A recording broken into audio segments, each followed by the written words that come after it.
that you don't deserve that second chance. We are Arena Theatre Productions, established in 2019, are a theatre group based out of Bangalore. We have successfully put up 100 plus shows across multiple productions, to critically acclaimed, including To Kill a Mockingbird, Anton Chekhov's The Seagull, The Vagina Monologues, and 4 successful shows of the Kite Runner in Bangalore. We now bring the production to Tata Theatre, NCPA, Mumbai. Written by Afghan-American author Khaled Hosseini and adapted for stage by Professor Matthew Spangler of Sang Jose State, Arena Theatre Productions is glad to present this performance for you. Please note, there will be an interval of 10 minutes. Please note this program is rated 16 plus for mature themes portrayed. Additionally, photography and videography is not allowed. Step into magical realism. Arena Theatre Productions presents The Kite Runner.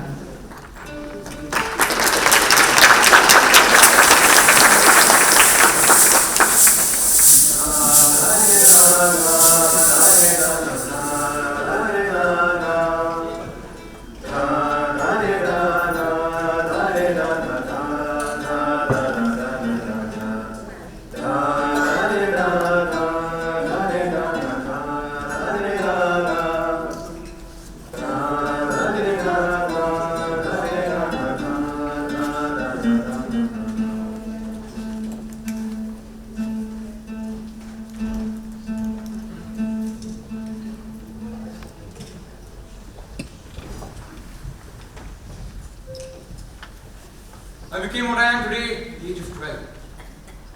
Remember the precise moment. Crouching behind a mud wall on a frigid winter day in 1975, peeking into a deserted alley. It's wrong what they say about the past, about how you can bury it. The past always claws its way out. Last summer I got a call from Rahim Khan. Khan. See, there is a way to be good. Yeah. He was my father's friend when we lived in Afghanistan. Please, come, see me. Afterward, I went for a long walk in the Golden Gate Park. I saw a pair of kites. Looking down upon San Francisco, the city I now call home. I thought about Baba, about Rahim Khan, about Ali, and most of all, Hassan. The best kite runner in all of Kabul, my best friend. I thought about how the winter of 1975 changed everything.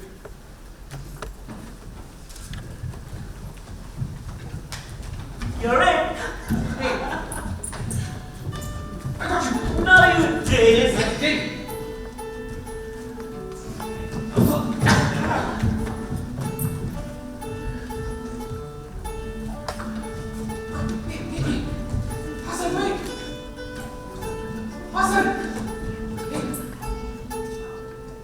This town ain't big enough for the two of us. I got you! Okay, you got me. You got me. I got you! Look what I got. Drop it. Let's climb up the tree. Reach in the drop! When we were kids growing up in Kabul, Hassan and I would climb the poplar trees in the driveway of my father's estate. We would annoy the neighbors by reflecting sunlight into their homes with mirror. Sometimes, I taught Hassan into firing walnuts with a slingshot at the neighbor's one-eyed German shepherd. I don't want to. Come on, it'll be fun. No. Please, just once. I said no. You can do it for me, Hassan. Remember whose servant you are. Well, okay. But only for you. Hassan! Hey Hassan! What are you doing on the tree? Hassan! Sorry, father. Hassan's father Ali was my father's servant. They've been together for over 40 years. The devil shines his mirror too. Shines them to distract Muslims during prayers. And he laughs at them when he does it. Now come and help me with the laundry. Yes, father. Let me have fun. If we play this a little longer, I'm sure father wouldn't mind. Oh, okay. Once you're done playing, but not one moment later. Tashakur Ali, you're it, sir.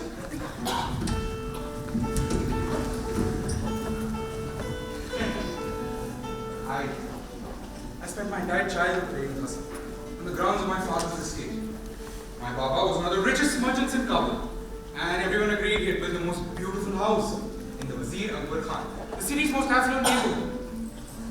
A red brick driveway, flanked with rose bushes, led to a house with marble floors, wide windows, gold-stitched tapestries lined the walls, and crystal chandeliers hung from the ceiling. A terrace overlooked a garden with rows and rows of cherry trees. On the edge of the garden was a servant shack where Hassan and his father lived. Every day when we were done playing, I would go to Baba's mansion, and Hassan would go to his mud shack. He was there, he was born. Just 1 year after my mother died giving birth to me. Hassan's mother suffered a fate most of Khans consider far worse than death. She ran off with a group of actors and musicians. So, Baba hired the same woman who nursed me, to nurse him. We fell from the same breast. Took our first steps, the same lawn. And under the same roof we said our first words. Mine was Baba. His was Amen. my name.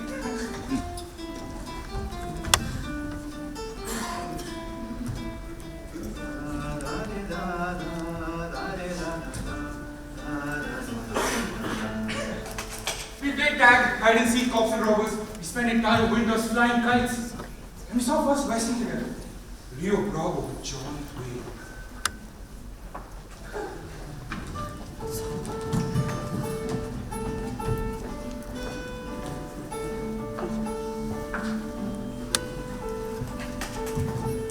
Ask him, Uncle. Go on. Ask him. Baba, can I come in? No, this is grown-ups time. But Hassan and I were wondering something. What do you want, Amir? Will you take us to Iran to meet John Wayne? What? We're going to go to Iran to meet John Wayne. He lives there. So, will you take us? What makes you think John Wayne lives in Iran? He's in all the movies we see, in Iranian cinema. It's Hassan. No. Oh, there you are. Come in here. Come. I'll tell you how these films are made. And then we explain the concept of voice doubt. So you see, John Wayne doesn't speak Farsi. He's not Iranian. He's American. We saw Rio Bravo 3 times, and the Magnificent Seven with Charles Bronson 13 times. Turned out Charles Bronson wasn't Iranian either. Hassan, I have something for you. It's your birthday tomorrow, and I may as well give you this now. He never missed Hassan's birthday. Wow. Just like the one Clint Eastwood wore in The Good, the Bad, and the Ugly. Thank you, Abbasai. Happy birthday, Hassan.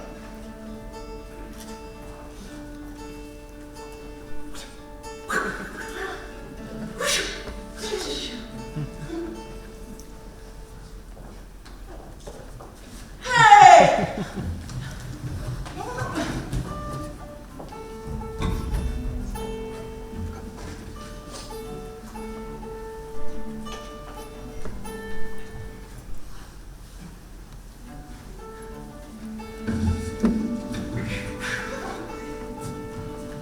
Why, look who it is! It's Moron and Redface! What do you want, Asif? Talk, Moron. That okay?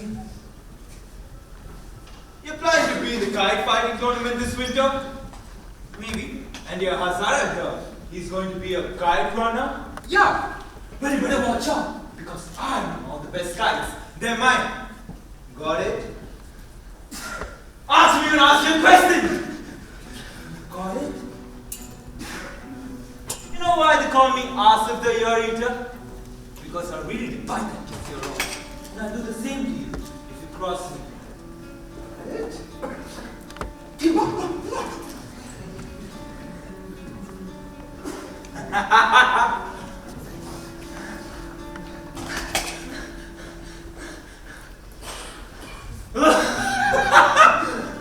So, how do I look, boys? Just like John Wayne, huh? Bang, bang! Bang, bang, bang, bang! Bang, bang, bang, bang, bang, bang! Bang, bang, bang, bang, bang!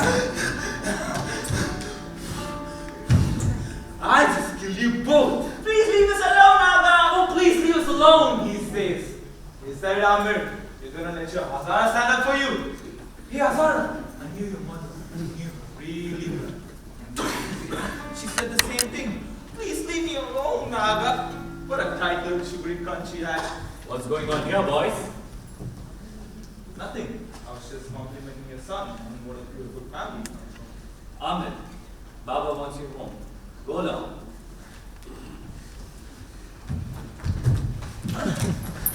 Yeah, you better run! You better run when you can! See you around, rat face! You two moron!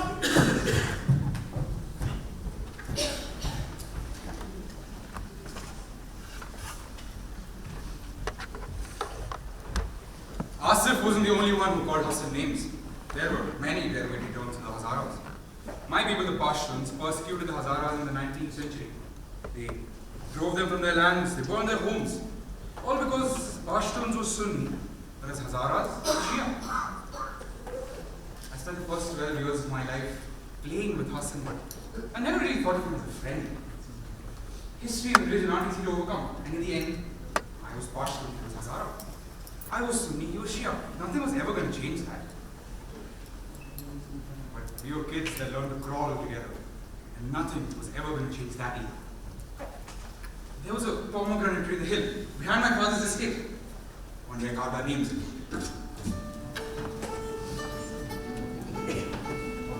What does it say, Amirana? It says, Amir and Hassan, the Sultans of Kabul. That makes it official then. The tree belongs to us. Oh, did you bring the book? Right here. That Hassan would grow up illiterate, like most Hazaras, was decided the minute he was born. So, I read to him. Sometimes we come across a word you didn't know. What does that word mean, Amirana? Which one? This one. Imbecile. Imbecile. You don't know what imbecile means? No. But it's such a common word, everyone knows what it means. It means smart, intelligent. I'll use it in a sentence. When it comes to words, Hassan is an imbecile. I see. Thanks, Amirana. You're welcome. Go on, read the story. Hassan's favorite book was the Shana, 10th century epic of ancient Persian heroes. His favorite story was Rostam and Sohrab. In the story, the legendary warrior Rostam mortally wounds his nemesis Sohrab, only to discover that Sohrab is his long-lost son. With his dying breath, Sohrab looked up at Rostam and said, "Thou art indeed my father, and thou hast stained thy sword in the lifeblood of thy son." Read it again, Mama. Please read it again. No, not really. Please read it again. No, we should be getting home. Come on. Okay.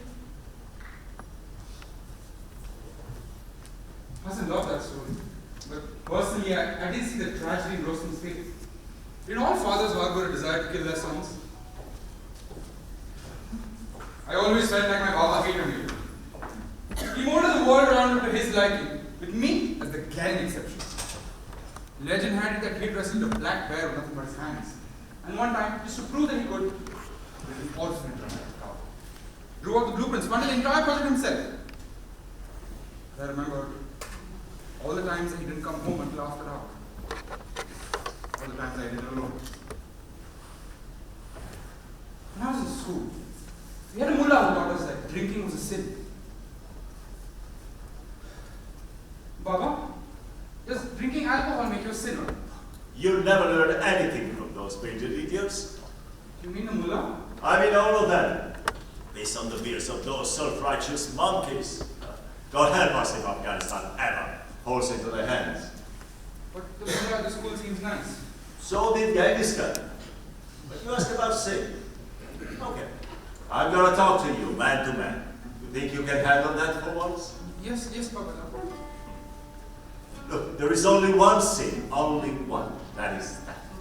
Every other sin is a variation of that. You understand? No. When you kill a man, you steal a life. You steal his wife's rights to a husband, rob his children of a partner. When you tell a lie, you steal someone's right to the truth. When you cheat, you steal the right to fairness. You see? I think so. There is no act more wretched than stealing. A man who takes what is not his to take, being a life or a piece of land. I spit on such a man. Yes, Babajan. If there is a God out there, I hope he has more important things to attend to, like drinking scotch. Now, all this talk about sin has made me thirsty again. If Baba didn't hate me, why not? After all, I killed his beloved wife. The least I could have done is have the decency to turn out more like him. I buried my head in books and I wrote poetry. Poetry. Real men don't read poetry. And certainly don't write it. Real men play soccer, just like I did when I was your age. He signed me up for soccer team, but I was pathetic. Always offside or tripping over the ball. And the harder I tried, the more I failed. When I wrote my first short story, I presented it to Baba. He was in the study with Rahim Khan. Baba? What do you want, Amit? I wrote something. Good for you. Would you like to read it? No, I mean, not now. May I have it, Dr. John? I would very much like to read it. Give it to Rahim Khan. A man was walking in the mountains when he found a magic cup by the side of the path. He learned that if he cried into this cup, his tears would turn into pearls. But he was a happy man and rarely shed a tear, so... Let's hear the rest later. Rahim Khan and I are busy, so please, run along. Go and read the books, come on, read along, run along. There's something about that troubles him. You should be grateful he's healthy. Yeah, but he's always buried in those books, shuffling around like he's lost in some dream. And I wasn't like that. Children aren't coloring books. You don't get to fill them with your favorite colors. He's not like any of the kids I grew up with either. He's a pretty good kite fighter. A few times he's even come close to winning the tournament. Coming close is not as winning. I did not come close. I won the tournament when I was his age. You're just the most self-centered man I know. Look, I know how the neighborhood boys take his toys, pushing around, giving a shot here and whack there, and he never fights back. So? He just drops his head. He's not violent. Oh no, there's something missing in that boy. Let him find his way. But where is he headed? A boy who will stand up for himself becomes a man who can stand up to anything. You're just afraid he won't take over the business. No. Look, I know there's a fondness between you and him, and I'm happy about it. He needs someone who understands him, because God knows, I don't. It's like if I hadn't seen the doctor pull him out of my wife with my own eyes, I would never believe he was my son.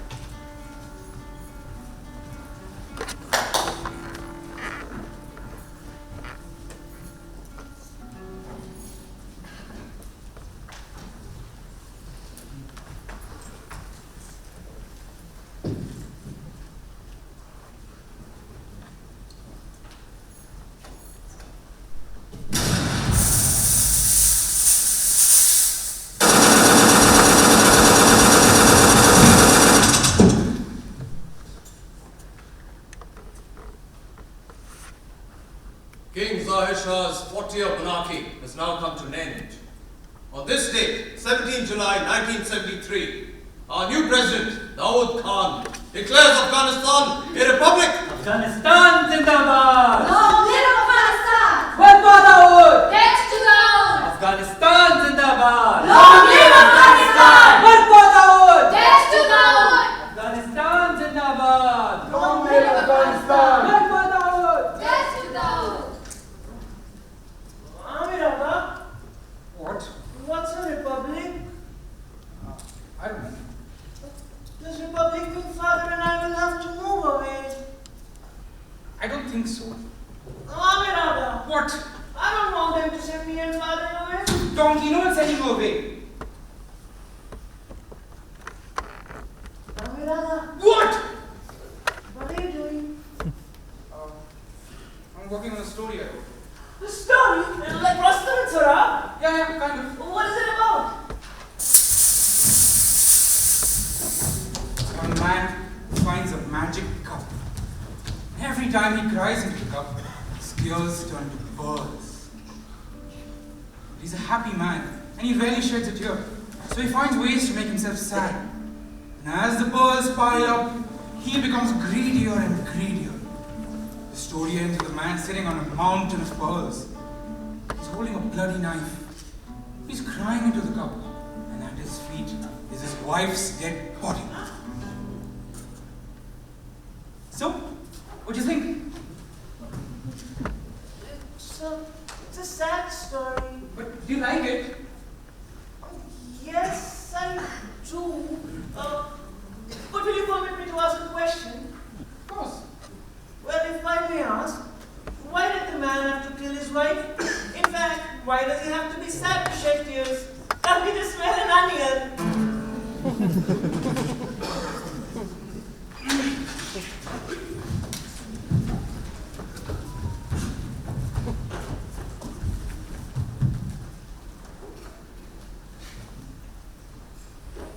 Amirada, What? what's this? Wow! How'd you do that? I'll do it again. Yeah. Wow! Do it again, do it again! Come, let's go find the pump then. Yeah. You're in. Hey, they're lovers. Wait up. Have you heard the news, boys? The king is gone.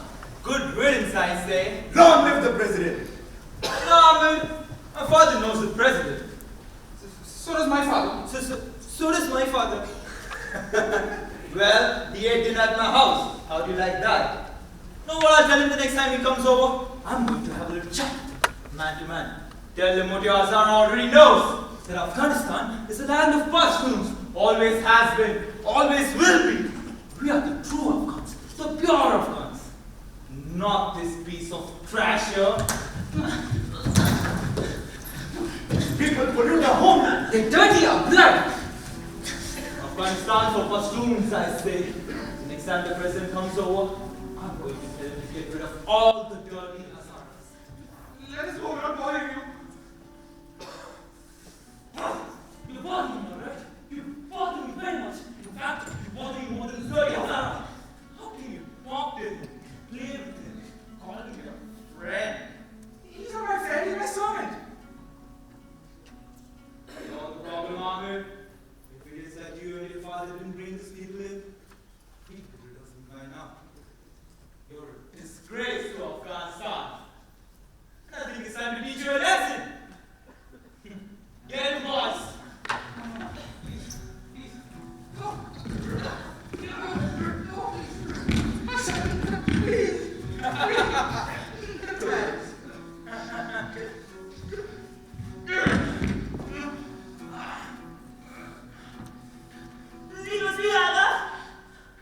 Put it down, you mother, Hazara. Leave us alone, Nana. Now you notice that there are 3 of us and only 2 of you. Maybe you didn't notice that I'm the one holding the slingshot. If you make one move, they'll have to change your name from Master Diorita to One-Eyed Asif.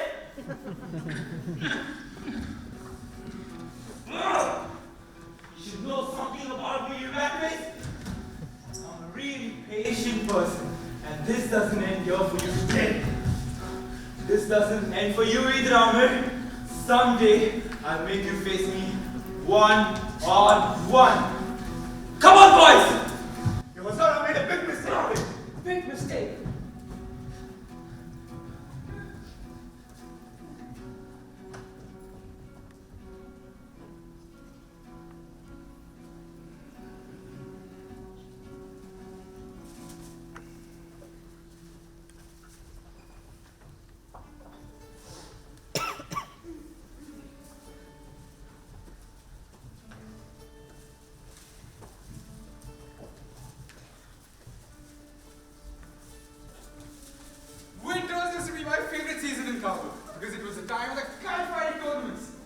Hassan and I with her own kites.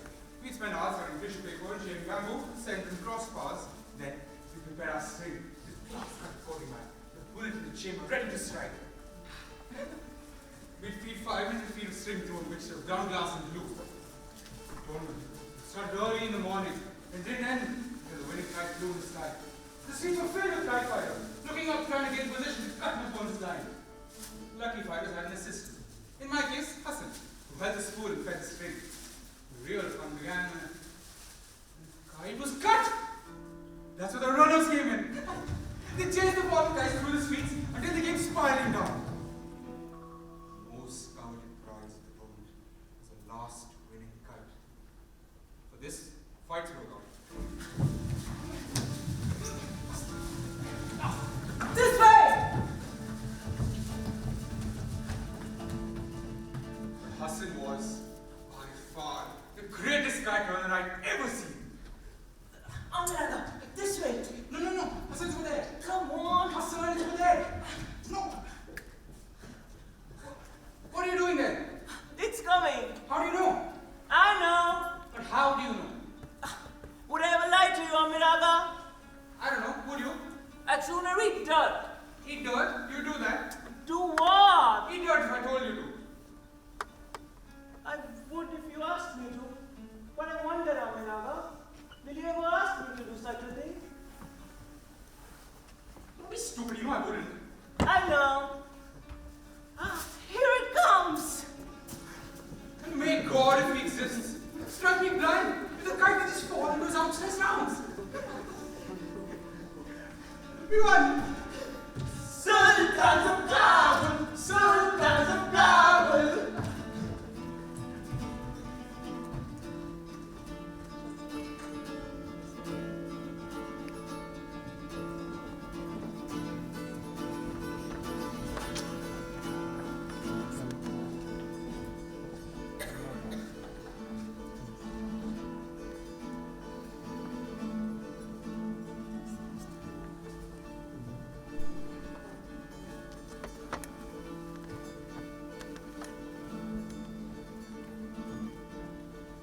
Winter 1975.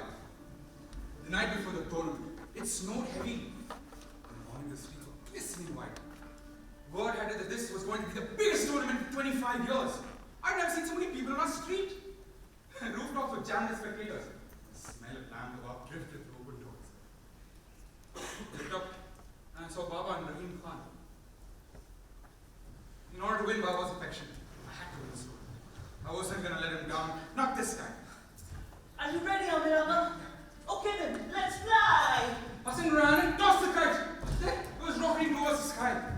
There were already a dozen kites up there. Within an hour, the number doubled. Red, blue, yellow kites glided and spun past each other, and soon the cutting started.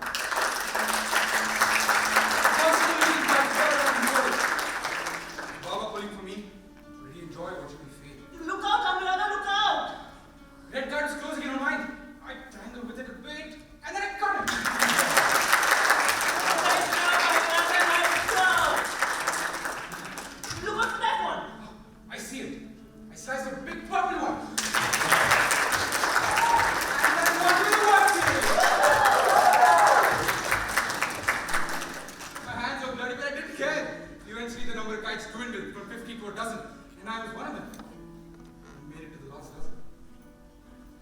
This part of the tournament takes a while. Guys who last this round are good. By 3 o'clock in the afternoon, we were down to half a dozen. Don't take your eyes off the sky. My legs ached and my neck was stiff, but with each fallen kite. Oh, good my lord! There's snow collecting on the wall, one flake at a time. Look out for that blue one. It's got a lot of kites. How many? At least 10 in the last hour. Here it comes. I see him. The blue kite sliced a big purple one. He lifted up the sky as wheels and loops and cut 3 more.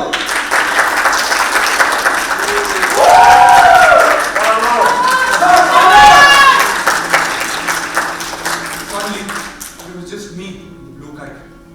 This was my one chance to lose my pain. I smelled victory, salvation, redemption. What's the thing, Amirada? Stay smart.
Have you seen him? I think I saw him running towards the bazaar. Thank you.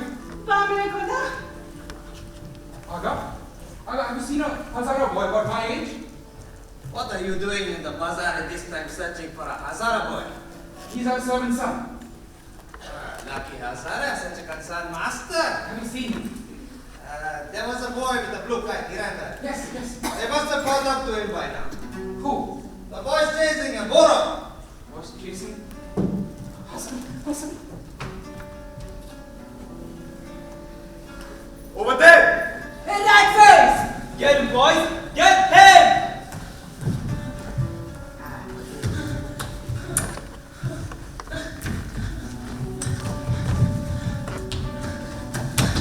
Where's the slingshot, Hazara? What was it he said? They'll have to call me one-night Asif. Is that what he said? That's what he said. One night, Asif. That was clever. Really clever. But then again, it's easy to be clever when you're holding a loaded weapon. Today's a lucky day. I'm in the mood to forgive. And my pardon comes with a price. It's only going to cost you that blue kite. Fair deal, isn't it, boys? More than fair. Nothing's free. Amira won the tournament and I ran this kite for him. This is his kite.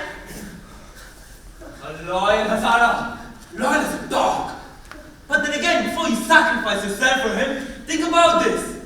Would he do the same thing for you? To him, you are nothing but an ugly pet. No, I won't give it. No, Amira and I are friends. Friends? You hear that, boys? Friend. He says they're friends. That's a good one. Someday, you will wake up from this little fantasy and realize how good a friend he really is. Now give me that kite, Hazara. No. Last chance, Hazara. Give me that kite. No. Give me that kite, Hazara. No. Okay, you know what? I've changed my mind. You can keep the kite. So it will always remind you of what I'm about to do to you. Get it, boys!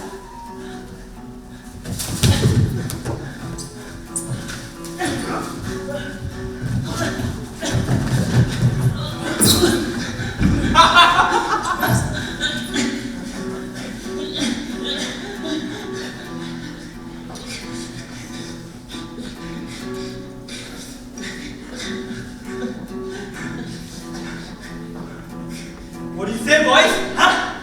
I don't know. My father says it's sinful. Your father won't find out, and there's nothing sinful about teaching a lesson to a disrespectful donkey. Hey, what about you? I don't think I can. Fine. All I want you weaklings to do is to hold him down. You think you can manage that? Then bring him over here, right now! No! No! No!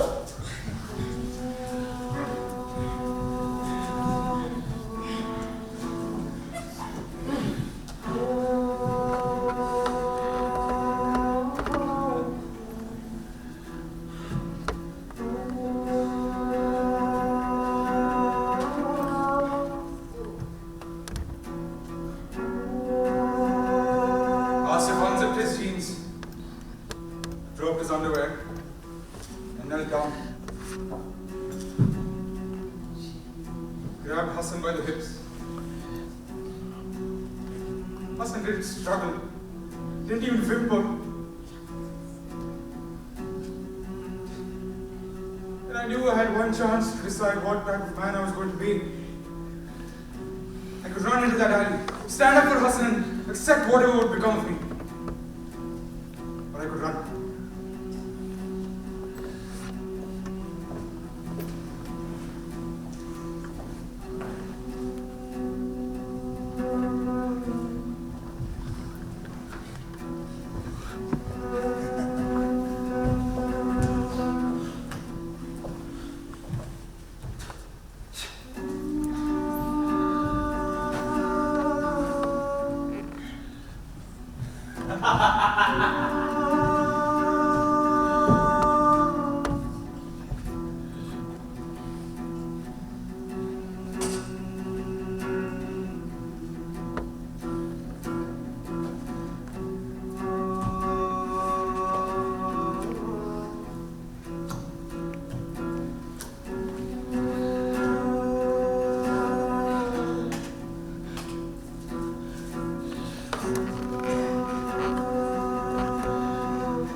fall from between Hassan's legs, stained the snow black, and I ran.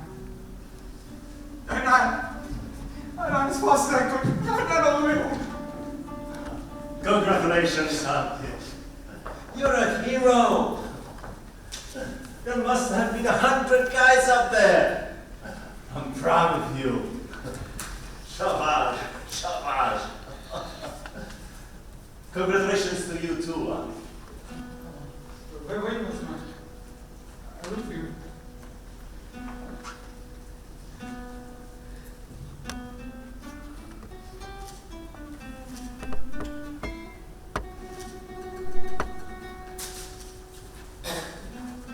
Well done. Well done.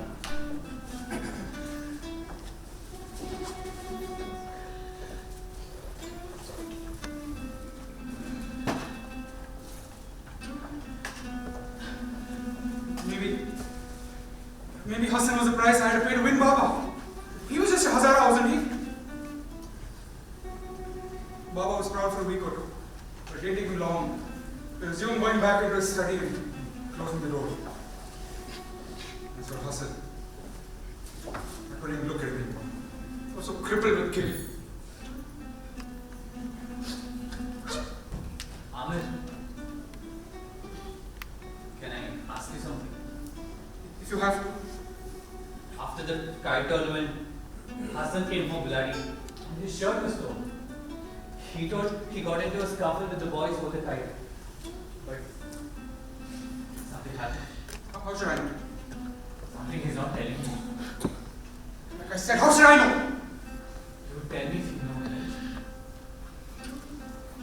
Okay.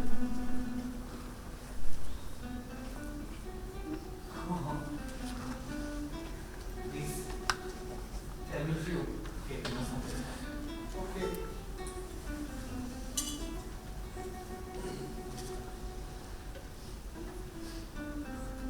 Hassan and I stopped playing.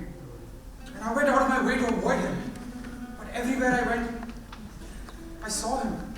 He made my bed, ironed my clothes, cooked my food. Everywhere I went, I saw signs of his loyalty. His goddamn loyalty!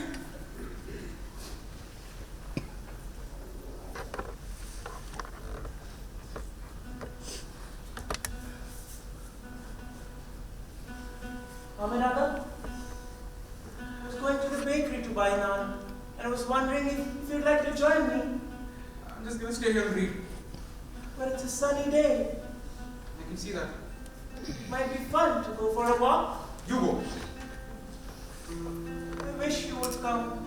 I don't want to. Please tell me what I've done, Aminata. Please tell me. You haven't done anything. Just go. You can tell me I'll stop doing it. Do you know what I want you to stop doing? Anything. I want you to stop bothering me. That's what I want. Sorry, Aminata, but why don't we play together anymore?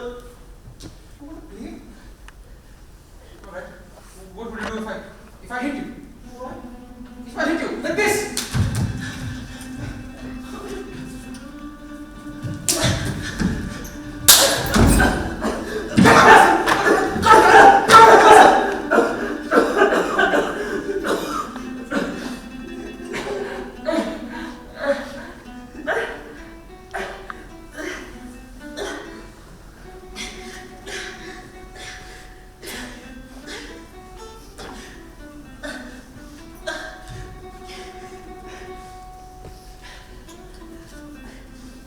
Aminata, do you feel better now?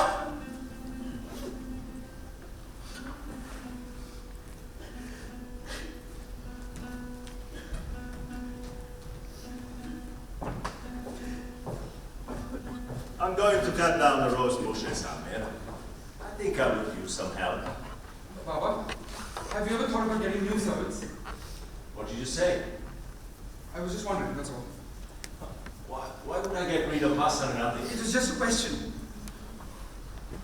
40 years he's been with my family. 40 goddamn years. And you think I'm just going to throw him away? This is Hassan's home. And we are his family.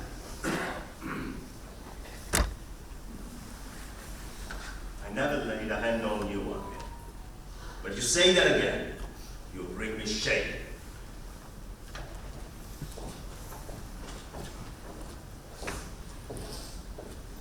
But for my birthday that summer, Baba threw a party. But he only did it because I wanted Kite Runner. He wanted to show me off. Tavallud, tavallud, tavallud Mubarak. Tavallud, tavallud, tavallud Mubarak. Tavallud, tavallud, tavallud Mubarak. Tavallud, tavallud, tavallud Mubarak. Happy birthday, Amir.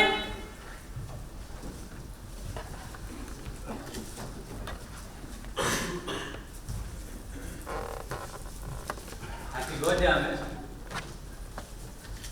Hassan and I got this for you. It's the Shahnama, the color illustrations. It's modest and not worthy of you, but I hope you like it. Beautiful. Hassan told me your copy was old and some of the pages were missing. In this, the illustrations are made with color and ink. Thank you, Ali. And thank Hassan for me. Happy birthday, Amir.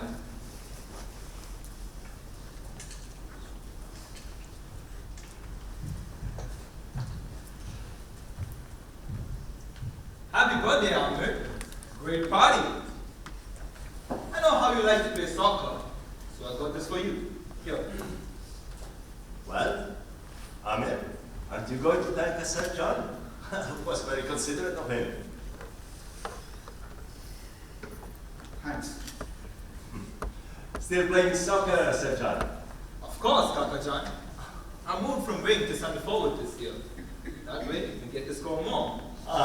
I used to play for center forward too when I was young. I bet you still could if you wanted to. Your flattering ways are becoming world famous. Ahmed, we're planning to play a little game at my house tomorrow. Maybe you can join us. Bring Hassan if you want to. Oh, that sounds good. What do you think, Amir? I don't want to go. I'm sorry, Sir John. I don't know what's wrong with him. No harm done. You have an open invitation anyway. Happy birthday. Well, Amir. Thanks for coming. See you around.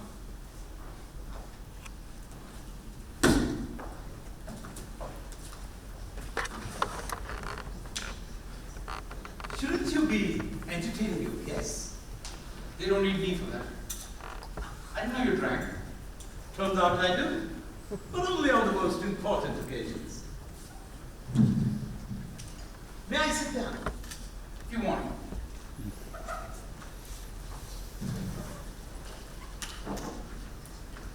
Happy birthday.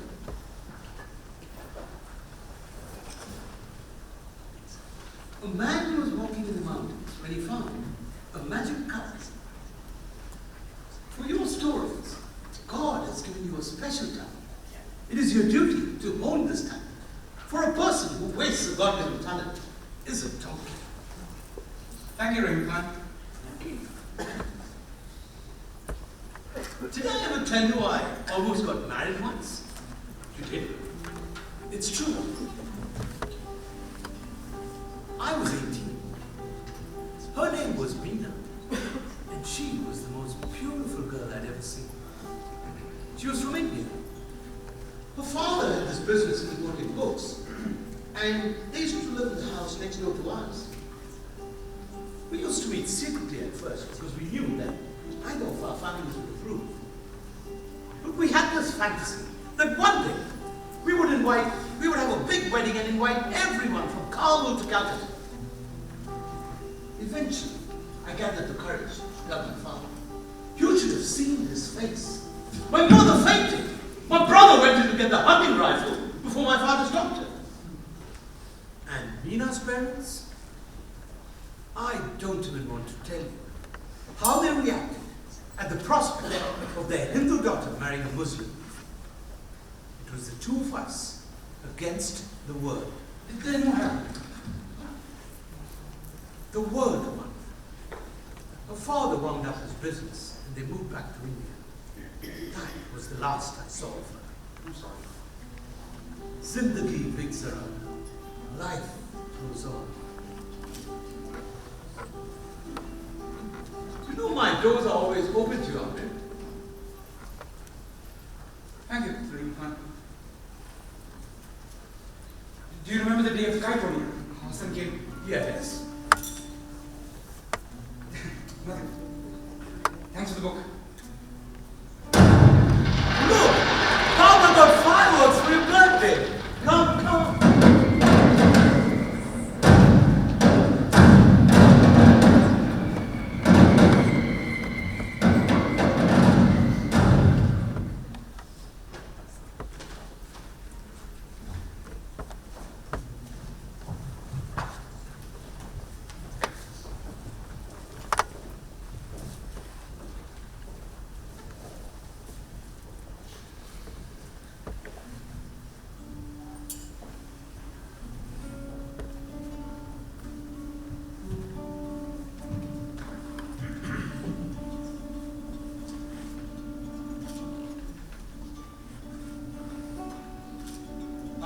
Amir!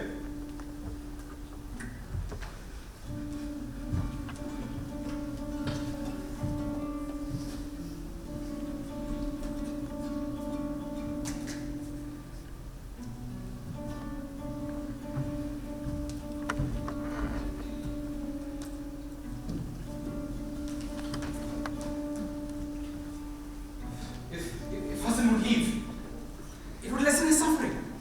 Right? And mine too. I knew what I had to do. Baba got me 2 presents for my birthday. A Schwinn Stingray and a gold wristwatch. Most of my relatives just sent cash. The night after my birthday, I told Baba I couldn't find my new watch anymore. The next morning, I grabbed the watch, a handful of cash, tiptoed my way across the garden to Hassan and Ali's shack, lifted Hassan's mattress, planted the watch and the cash there, and then I told Baba. I told him what I hoped would be the last in a long line of shameful life.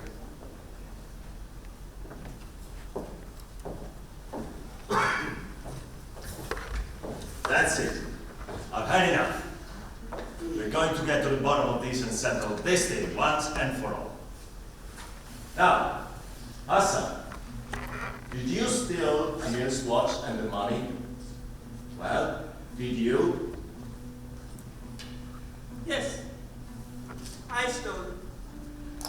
That's okay. I forgive you, Hassan. Forgive? But if he could forgive that, then why couldn't he forgive me for not being the son he wanted? Now go play outside, boys. We're leaving, Agasaka. What did you say? We're leaving. We cannot live here anymore. Well, I forgave him, Ali. Life here is impossible for us. What do you mean life here is impossible? I don't care about the money or the watch. We have packed our bags and made a decision, Agasaka. Haven't I provided well for you? You have. But you're the brother I never had. Please, don't make this more difficult than it already is. Still, I don't understand why you would leave. Will you please drive us to the bus station? Please tell me why.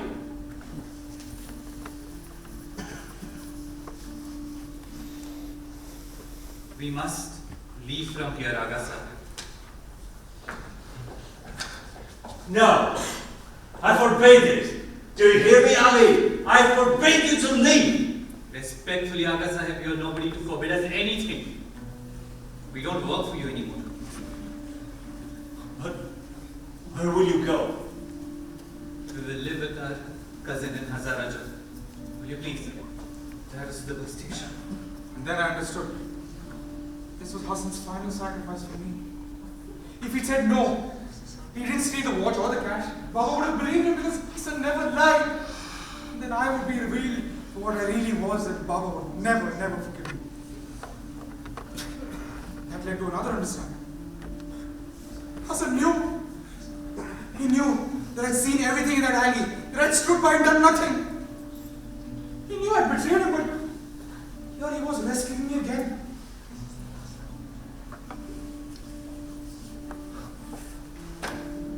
Okay. If that's what you want, go and pack the things. I'll take out the car.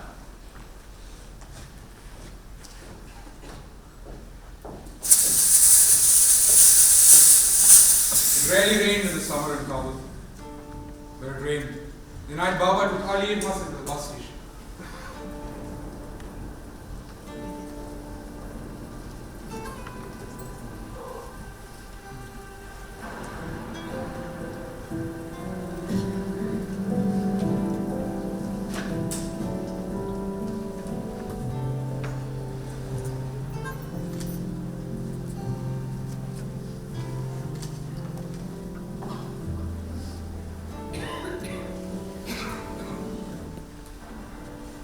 I got one final glimpse of Hassan. The bus pulled away, taking with it the boy whose first spoken word was my name.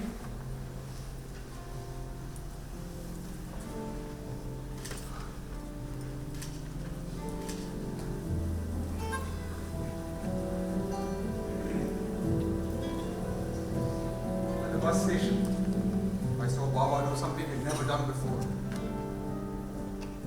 Cry. I wondered when, how I'd become capable of causing this kind of pain. He just stood there, hoping Ali would change his mind.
In 1978, communists in Afghanistan pulled off a military coup.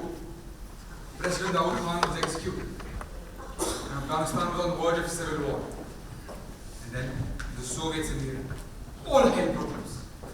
A year later, with Soviet tanks rolling up and down the street and soldiers patrolling the sidewalks, Baba made the painful decision to leave. Hire a smuggler to get us to Pakistan. Journey in the tank of a fuel truck. It was pitch black. Stank of shit, vomit, gasoline. The air was thick, almost solid. You order your lungs to draw in air. Now, you need air now, but they refuse. They collapse, they tighten, they squeeze. Think of something good, Amit. Think of something happy. Stop the truck! Stop the truck!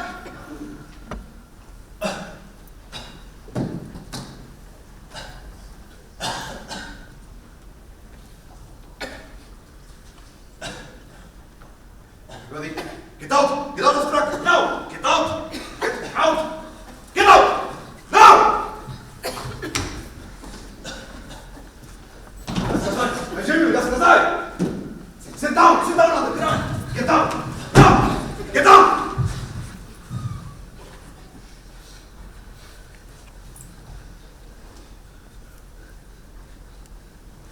I want this woman for 30 minutes. What? No. No, no, please don't. Please. Please. I will if you don't. Shut up! You! Don't. Come with me! I'll give you money. How much? I want money. I want her. Please. But shut up! Maybe you have a Yeah. little sister, somebody, please. Stay down! You! Don't move! You have no shame. There is no shame in war. You're wrong. War doesn't negate decency. It demands it. Even more than in times of peace. Baba, please sit down. You're going to get us all killed.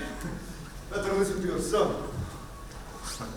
I'll take 1,000 bullets before I let this indecency take place. Oh, I'm going to enjoy putting bullet in you. You better kill me with that first shot. Because if I don't go down, I'm gonna tear you to pieces! Papa, please! No! What are you doing here? Nothing. You, get out of here, now! Da, Commander.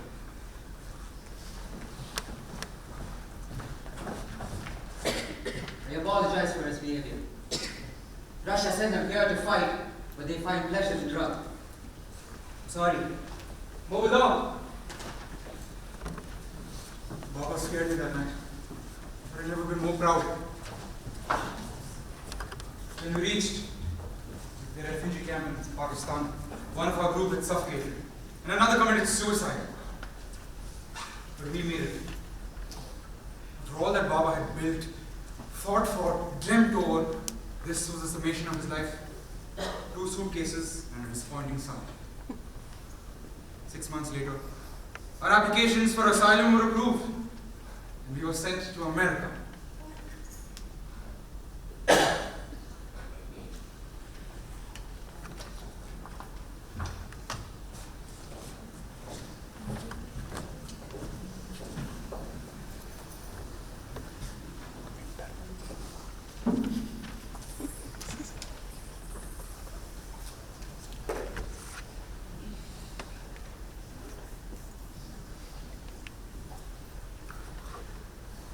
वैसे हम लेके पहुंचेंगे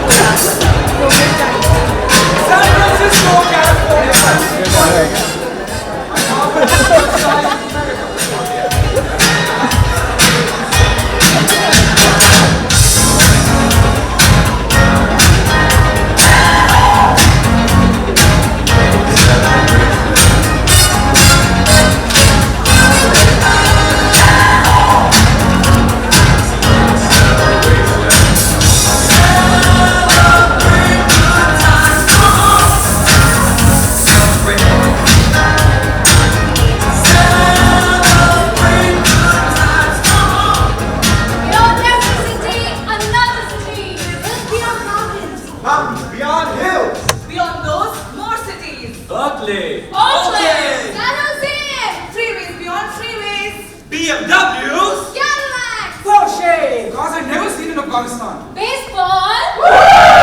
Football! Basketball! Soccer! Batman! Donkey Kong! Darth Vader! Space shuttle! Duran! Prince! Fool and the gang! I want my MTV! I want my MTV! I want my MTV!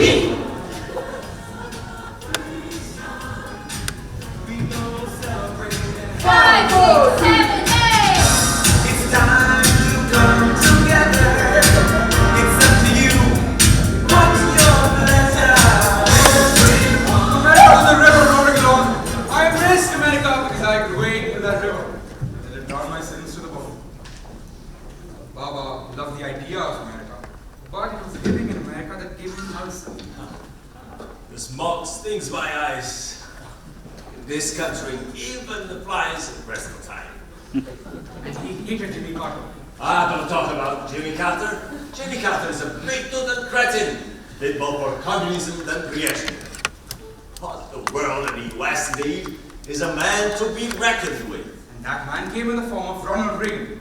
And when Reagan called the Soviet Union the evil empire, Papa went out and got a Reagan-Bush bumper sticker. To hell with Russia. I love USA. He was a lone Republican in our building. And even though he was eligible for food stamps, he refused them. I get charity money. So he went out and got a job working at a gas station for 6 days a week, 12-hour shifts. 2 years later, I graduated high school. I was by far the oldest senior in that last Toskis motorboat.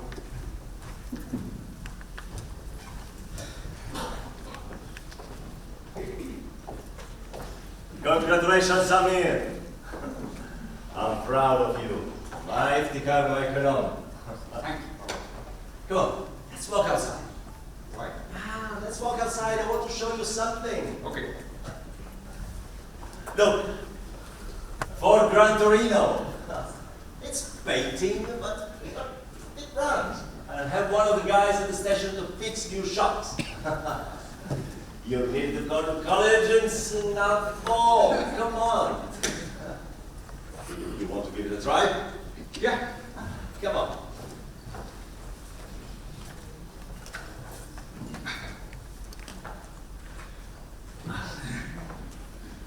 We drove around the block, we tested the brakes, the turn signals, the radio, and then we just sat there. It runs great, Baba. I'm glad you like it. I wish Hassan had been with us today. So, what's the name of the college again? San Jose State. And what you plan on majoring in? I think I'll major in creative writing. Stories. And will they pay you to make up stories? If you're good and you get discovered. And how likely is that you get discovered? It happens. What will you do while you wait to get good and get discovered? I'll just get a job. Oh, whoa. Wait a second. So, you spent years in college to earn your degree, and then you'll end up in a chitty-chat job, the one that you can just easily land today, on the small chance that someday you will get discovered. You should do some real work, like medical school or law school.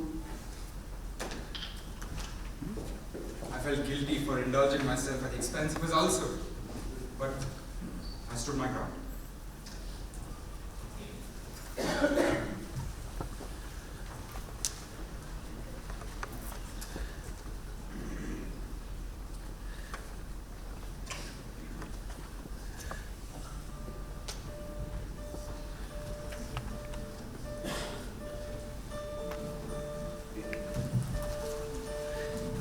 In the summer of 1984, Baba and I would go to garage sales and buy things that people no longer wanted.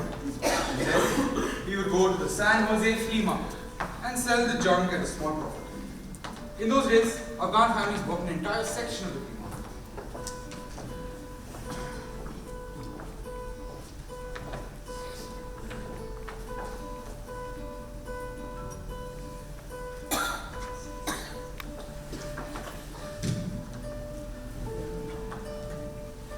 Amir, come. I want you to meet somebody. This is General Sahib, Mr. Iqbal Taher. He used to work with the Ministry of Defense. Amir here is going to be a great writer. He just finished his first year of college and earned A's in all his courses. MashaAllah. Will you be writing about our history? Economics, perhaps? I write mostly fiction. Storyteller. Yes, people do need stories in difficult times like this. You know, your father and I used to hunt pheasant once on a day in Jalabad. I recall directly his life as keen in the hunt. Did in business. I'm afraid I'm not much of a businessman anymore, selling old tennis racket and Barbie dolls. I've seen many a man play with foolishly tricked. Your father bears the distinction of being part of a minority that truly deserves a name. You're flattering me. No, I don't. Our children need to know the legacies of their parents. Do you appreciate your father much? I do. Congratulations. You're halfway to the man. Alajan, your tea.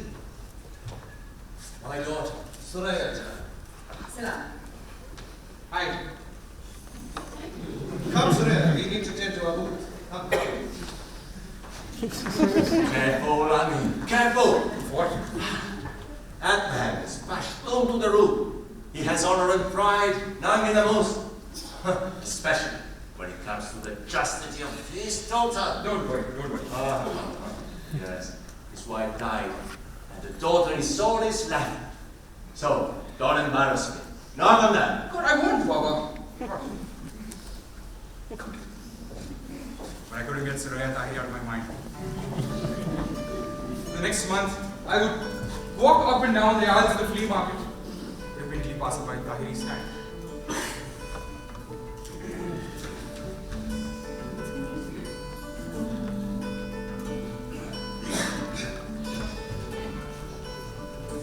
That's all I did. But I promised myself I'd speak to her before the summer was over.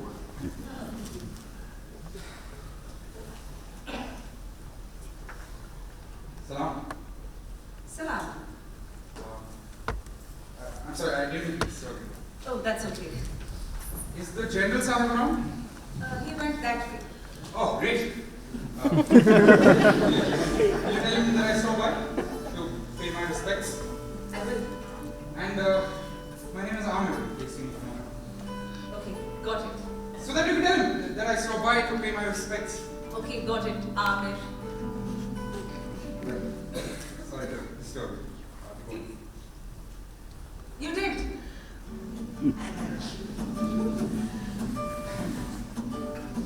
Well, Khudafis. Khudafis. Can I ask you to read it? Wuthering Heights. It's a sad story. Sad stories make good books. That they do. I heard you write. Oh, would you like to read one of my Yes, stories? I love that. Maybe I'll bring one from you. Yes. Bye. Goodbye.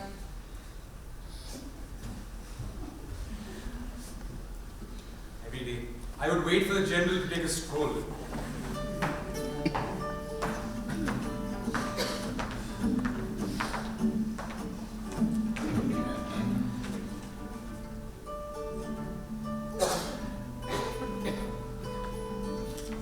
And then I'd made my way to the Bahari stand.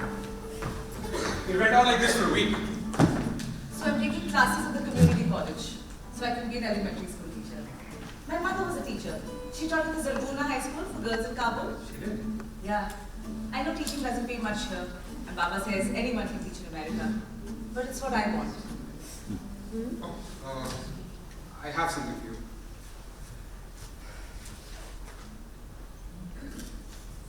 As promised. You remembered? Yeah. It's called A Season for the Ashes. Right. Professor Morgan usually took the train to work. But on this particular morning, he decided to drive. As he walked into the warm California sunshine, he thought he saw Amen. A young storyteller. You say it's good game. It's hard to believe, isn't it? You know, Ahmed, even decent boys need reminding from time to time. Therefore, it is my responsibility to let you know that you're amongst peers in this flea market. People talk.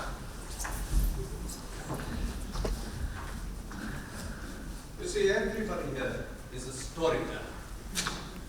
Give my regards to your father, Ahmed Jan. I will. Come, Suraya.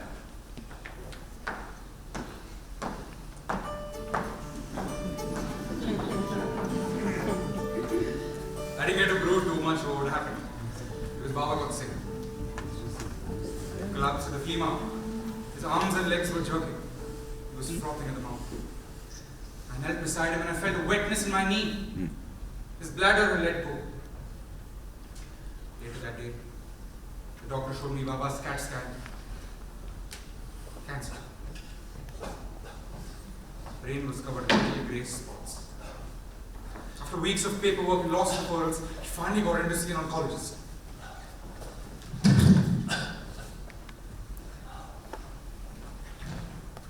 Hello, Dr. Schneider.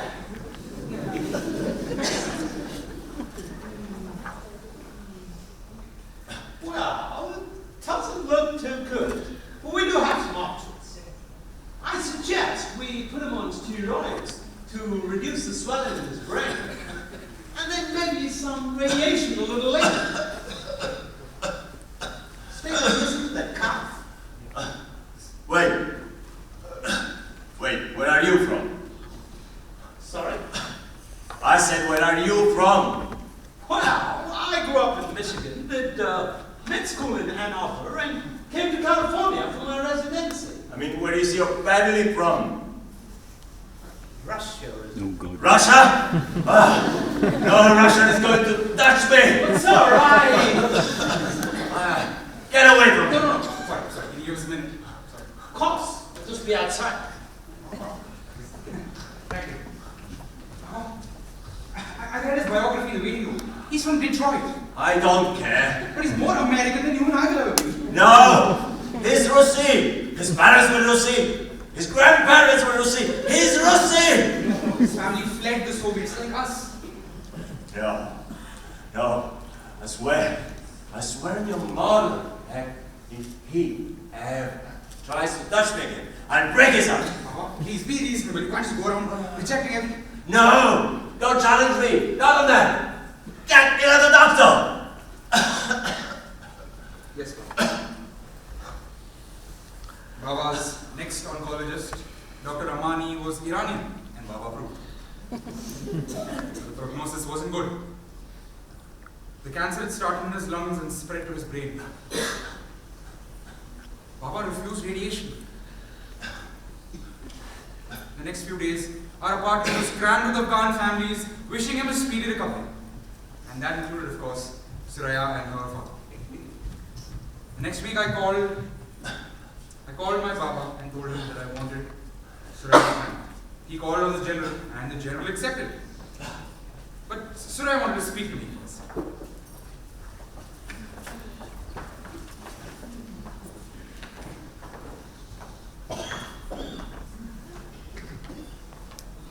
Amir? Salam. Salam. I want to tell you something. But I don't want to start telling secrets. I'd rather you hear it from me. Okay. When we were living in Virginia, when my mother died, I ran away with an Afghan man. He was into drugs, and I was young and stupid and rebellious. We lived together for a month, and all the Afghans were talking about it. Then one day my father found us. He showed up one night with a gun, 2 bullets in the chamber. Said one was for the man and one for himself if I didn't come home. I said that I hated him, that he couldn't keep me locked me up forever. Said I wish he was dead. And then he brought me home back, yelling and screaming and calling him all kinds of names. He took me up to the bedroom, handed me a pair of scissors, asked me to cut off all my hair. He just sat there and watched it while I did it. When my mother saw me, she couldn't stop crying. She was just sitting there on the sofa, her words slurring. I didn't realize it then, but she'd had a stroke. 6 months later, she passed away.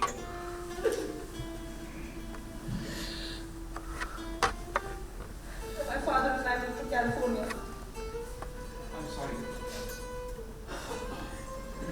Zindagi mein zara. How are you and your father now? We've always had our differences. Still do, but so glad he came for me that night. So, does that change your mind? Maybe. Balls in the wind. You have to change your decision?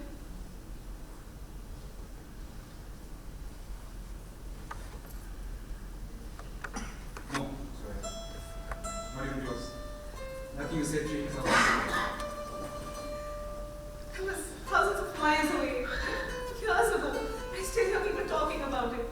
Screw them.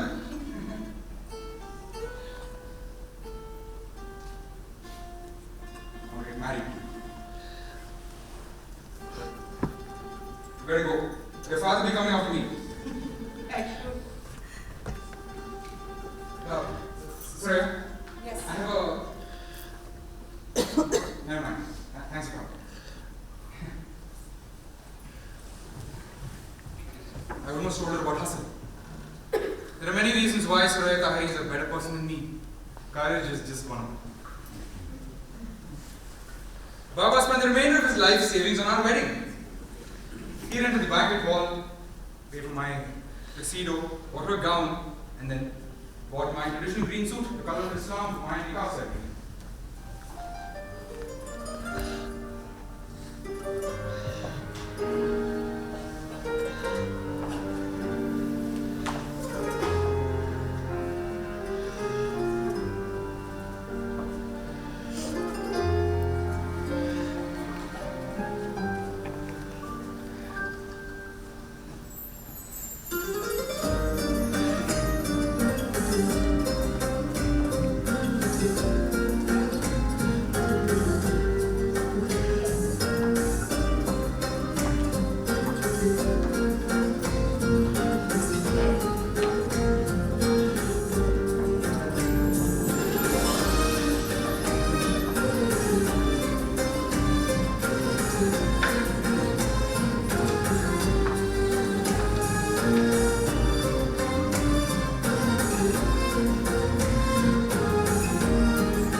served sharbat and malida and henna was put on her hands.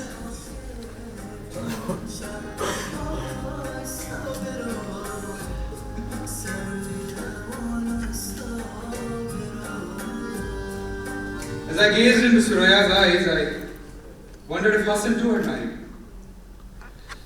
And if so, whose eyes he gazed into, whose hands he held.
Suraya moved in with Baba and me.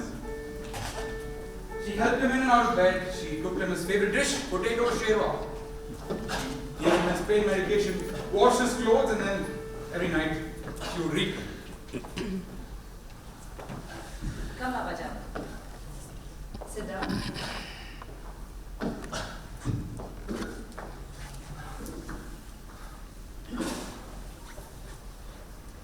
So he was a happy man and rarely shed a tear. So he started to make more pearls. Hey, what are you reading that for? You wrote this when you were 12? Where did you find that? I asked her to read it. You did? I hope you don't mind. No, of course not. Come, Babajan, I'll let you get your morphine and a glass of water. No. Not tonight. There's no pain tonight. I just want to go to bed. Are you okay? Yes. Come with me, Babajan. No. Wait. Wait.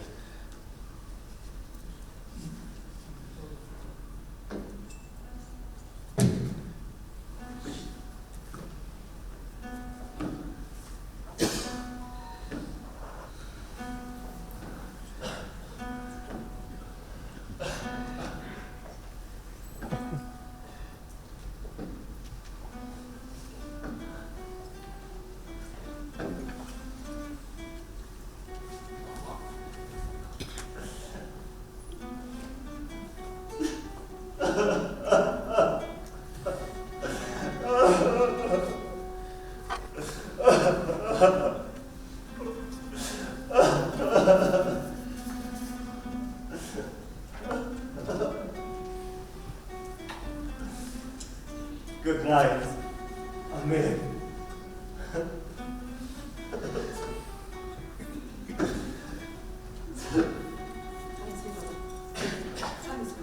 Good night, Baba.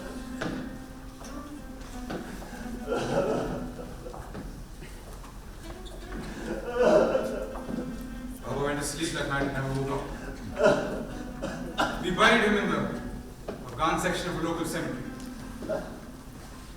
Baba, he fought bears his entire life. Losing a wife, raising a son by himself, leaving his homeland, poverty, indignity, and finally a bear had come that he couldn't beat. Even then, he lost on his own terms. 5 years later, in 1989, I published my first novel. Suraya and I bought a small house in San Francisco. She got a job teaching elementary school kids, and I wrote books. We couldn't have children because of something called unexplained infertility. I remember Suraya breaking the news to her father one night before dinner. So, the doctor said, you're a doctor. We've tried everything. Oh, you did you? That's our last option. We've tried everything. And you were going to do that? Adopt a child? No. Maybe. Probably not. Just as well. Adoption isn't for us Afghans. For one thing, children want to know who their natural parents are. Blood is a powerful thing. Never forget that. Baba, please. Take Ahmed here. We all knew his father. I knew his grandfather in Kabul and his great-grandfather before him. Therefore, when he came to ask for your hand, I didn't hesitate. I don't want to talk about this anymore. And believe me, dear, they wouldn't have come for you if he didn't know whose descendant you were. Baba! When you adopt, you don't know whose blood you bring into the family. What do you think of it? Yeah, what do you think, Ahmed?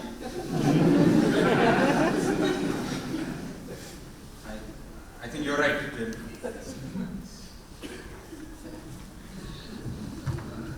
Adoption isn't for us Afghans, as I said. If you were American, it wouldn't matter. They marry for love here. But we are Afghans. Suraya, come back. I'm talking to you. So, we got a cocker spaniel instead. Sometimes when we would roll to our separate sides of the bed, I could feel an emptiness inside me. Like something living, breathing had crept into our mind. Come, see me. There is a way to be good again. Then in June 2001, I got that phone call from Rahim Khan. Please, come, see me. A way to be good again. That told me he knew everything. He knew what I'd done. I don't know how, but he knew. I went for a long walk in the Golden Gate Park, and when I got home, I told Suraya I was going to Pakistan.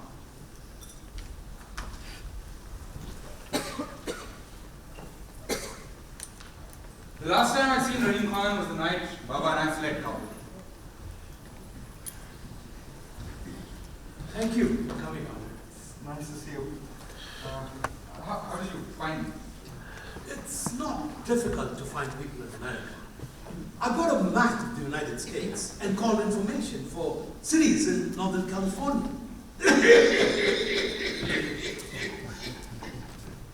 We talked for hours, and I told him about Baba, my books, the flea market, and of course, Soraya Tahiri. That's a familiar name. she's General Tahiri's daughter. Ah, yes. And General Tahiri has a brother. What's his name? Sharif Jan. Balle, Sharif John.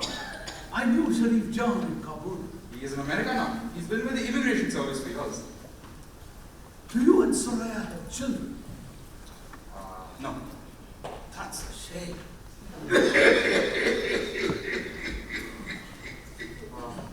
Rahim Khan, how are you? I mean, really. Truth is, not so good.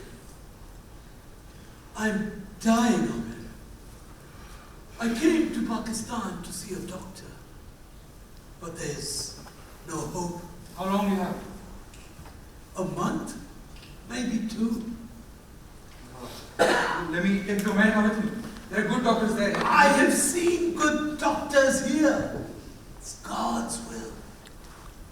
But that is not the reason why I asked you to come here. I want you to do something for me. Anything. You know, all those years I lived in your father's house after you left? Yeah. Hassan lived there. Hassan. For the first 5 years, I lived alone. Then eventually, one by one, all my friends and relatives had either been killed or had escaped. Was Ali with Hassan? No. Ali was killed in a landmine blast. You know, there couldn't be a more Afghan way to die than stepping on a mine. I barely knew anyone in Kabul. God help me. I was lonely. So I went to Hazara to find Hassan. He was married and had befriended a Farsi teacher who taught him how to read and write. Then I asked Hassan and his wife to come to Kabul. The 2 of them, they did the cooking and the cleaning. Hassan tended the flowers, painted the walls. Then one day, in 1990, 1990, Hassan's wife had a baby boy. They named him Zora, after their favorite hero in the Shahnameh. That's wonderful. Here, the sweetest boy. Outside the walls of the house, there was a war raging. It was hell on earth. The four of us, we made our own little haven from it. Hassan taught Zora how to read and write, and how to use the slingshot. By the time he was 8, he was dead. Where's Hassan now? Hassan would even take his son Kite Runner. He would prop him on his shoulders and run up and down the streets. But when the Taliban took over, they banned kite flying. And where is Hassan now?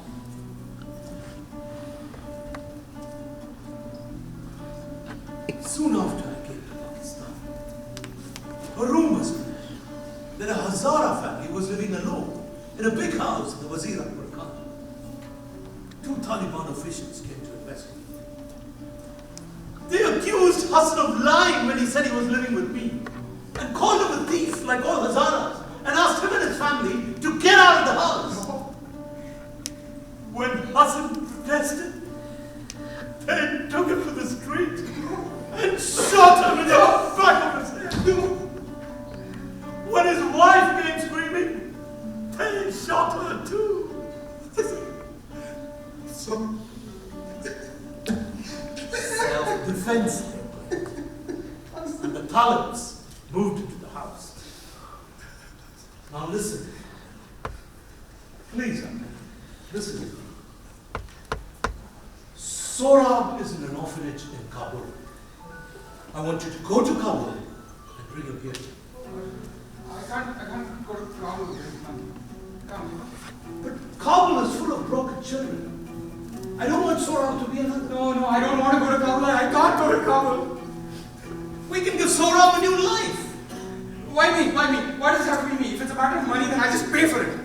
It's not about the money, Andre. And why you?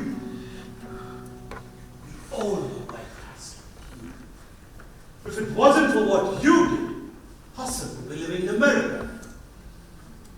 But I have a wife, I have a home, I have a career.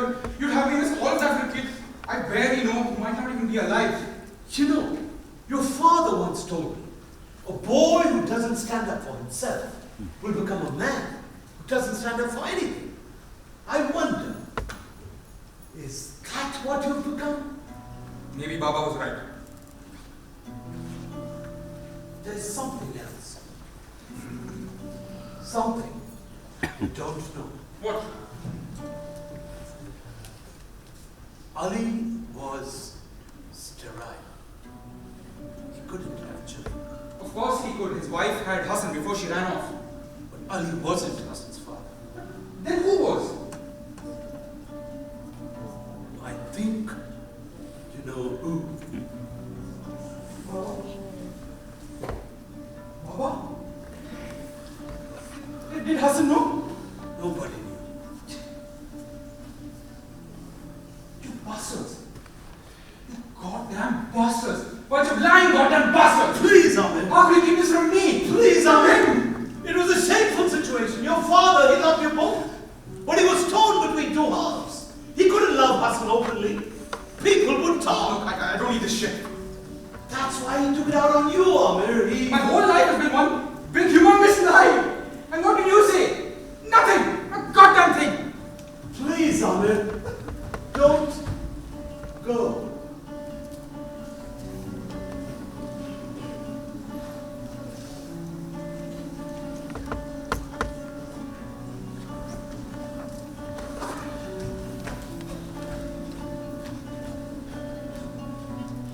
How could I have been so blind? The signs came flying back to me now. Baba never missing Hassan's birthday. Baba getting so upset when I asked if we'd get new servants. He wept when Hassan and Ali left. And how would Ali live in that house, knowing his master had betrayed him and fathered a child with his wife? There is only one sin, and that is theft. When you lie, you steal the right to someone's truth. Were those not the words he told me? And now, 15 years after I buried him, I find find out that Baba and I were more alike than I ever knew. We both betrayed people who would have given their lives for us. So, Rahim Khan summoned me here, not just to atone for my sins, but for Baba's too. I went back and I told Rahim Khan I was going to Kabul.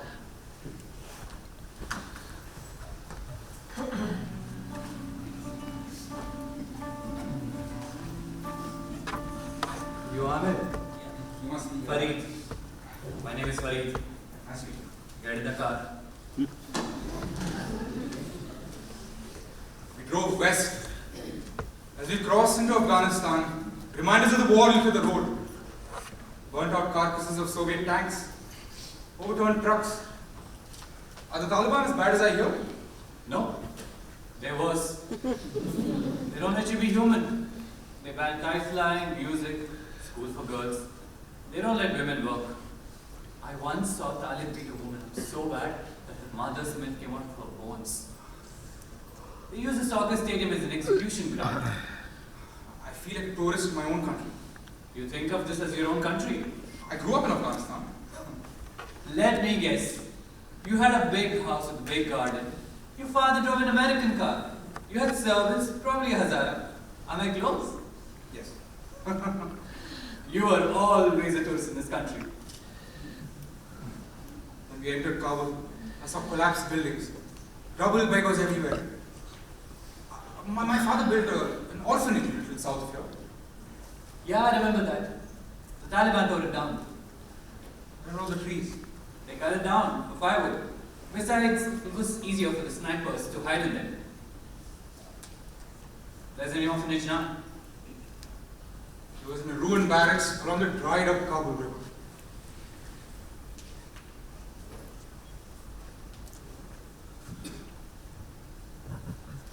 Assalamu alaikum. Oh, walaikum assalam. I was looking for this boy. His name is Sorab. I've never seen that boy. You barely looked at the picture. Look again. I know every child in this institution. That boy does not look familiar. Please, if you permit me, I walk you. No, I just want to take him to a safe space. Yeah, I knew his father. Sorab can read, write, and he can shoot the slingshot. There is hope for this boy. Way out, please, please. How do you know the boy's father? He was my half-brother. Well, you're wrong about one thing. The boy is great with the slingshot. He takes it everywhere he goes. Come in and talk in my office. How many orphans live here? Honestly, more than we have room for. Many of the children lost their fathers in the war, and their mothers can't feed them because the Taliban don't allow them to work. So they bring them here. It's better than the streets, but not much. What about my nephew? I'm afraid it might be too late. What? What do you mean? I mean, so there's a Talib official. He comes here once a month, brings cash, not much, but nothing. Then he takes a child. What? And you allow this? What choice do I have? But your job is to protect these children. I do the best that I can. Wait, Harami, you bastard! No. The Talib took Sir Abu Mattako. You're nothing but a bloody pimp! I'm broke! I'm broke! I sold everything I had for this godforsaken orphanage. Don't you think I could have run like everybody else to Pakistan or Iran or even America? I stayed for the children. I know it's my job to protect them. I do the best that I can. If I deny the Talib, he takes 10. So I give him the one and leave the judgment to Allah. And you know, then I take his filthy money and buy food for the children.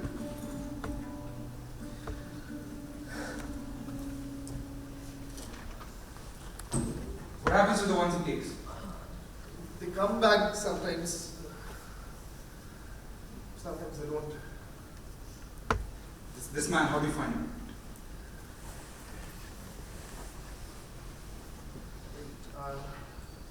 I have an address.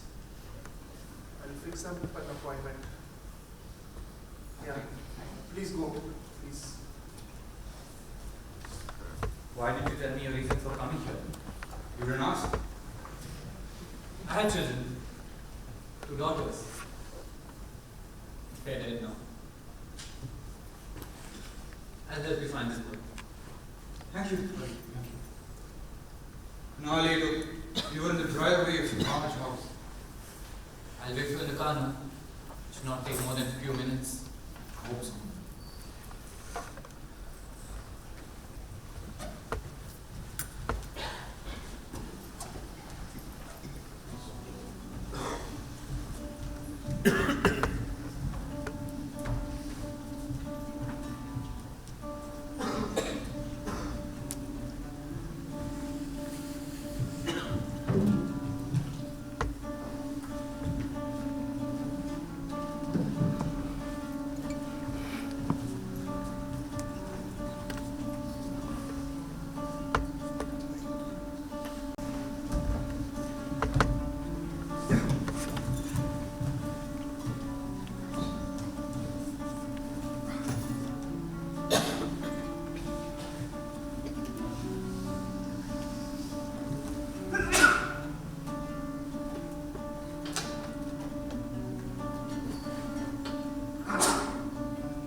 Yes. You like it then? I'm looking for a boy. His name is Saurabh. A lot of people are looking for things they never find. I understand he's here. His name is Saurabh. What I want to know is, what are you doing in America? Find you here with your Afghan brothers serving your country. I've been away a long time. There are those who believe abandoning your country when it needs you the most is the same as treason. I could have you arrested and shot. Does that frighten you? I'm only here for the boy. Answer me when I ask you a question! Does that frighten you? Yes. It should. Would you like to see him? Yeah. Yes. Go get him. Should have been Mazar when we massacred the Hazaras. Door to door we went calling for the men and the boys. We shoot them right in front of the families. Let them remember who they were, where they belonged. Sometimes we went inside the homes and I'd sweep the barrel of my machine gun and fire until the smoke blinded. You don't know the meaning of the word liberating until you've done that. Still in a room full of targets. And let the bullets fly. It's breathtaking. Now that's a show. Some show. Committing genocide. You know, moron, I've often wondered whatever happened to old Ratfields anyways. Think you can waltz back in your American ways and I wouldn't recognize you? Asif? Amir, it's been a long time. What are you doing here? This is my house. I live here. The question is, what are you doing in my house? I told you. The boy? Yes. But what? I can have the money wired if that's what you want. I didn't fight the Soviets for money. I didn't join the Taliban for money either. There are things traders like you don't understand. Yeah, like what? like the pride, your custom, your language. Afghanistan is like a beautiful mansion littered with garbage. And somebody has to take the garbage out. And when you've been dancing in America, you've been fighting and dying for this very country for the past 20 years. But wait, America is not all that bad. You know who taught me how to use a stinger missile? Your CIA. How do you like that? I'm only here for the boy. I'm only here for the boy. But why? What makes this one so special? Like I said, I can have the money wire if that's what you want. I already told you, Ahmed. Please. Ah, Ahmed. I want you to meet somebody. My Hazara boy. Just like your husband, I have my own Hazara too. Only mine is talented. Sure, guess what you can do? Huh?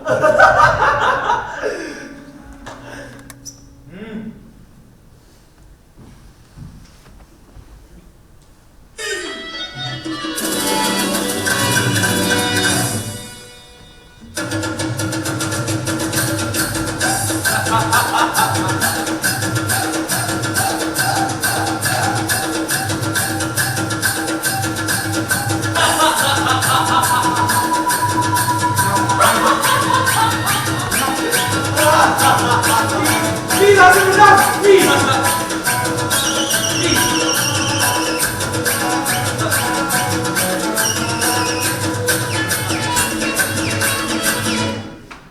Ah, how talented he is, my Hazara boy.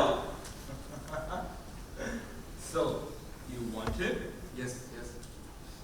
Go on, you can have it. Go on, Ahmed, you can have it. Go on. I said you can have it, but not for free. You'll have to earn. You and I have some unfinished business, Ahmed. Guards, wait outside. And no matter what you hear, don't come inside. Only one of us is going to walk out alive. And if it's him, he's earned his freedom. You let him pass. Understand? But Allah Sahib, You let him pass. And the boy, let the boy stay. Let him watch. Asif, I'm going to enjoy this. I told you, I'll pay you if you want.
Down.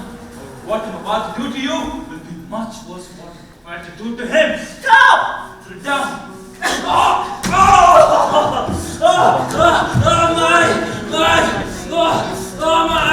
My, somebody get it. Get it out! God!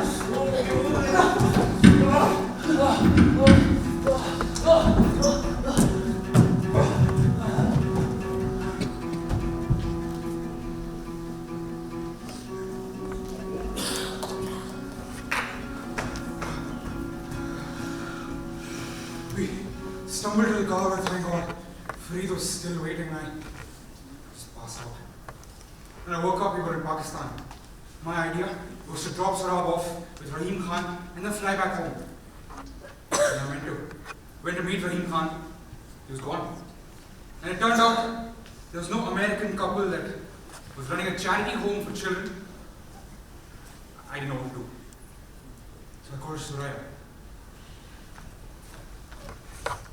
And I told her everything. About Baba, Hassan, Asif, Surab, the watch, everything. Amir, you have to bring Surab back home. You can't leave him on the street. He's family. I know. Let me call my uncle's friends at the immigration service. And that's what the US Embassy can do. Okay, call me tomorrow. Yeah.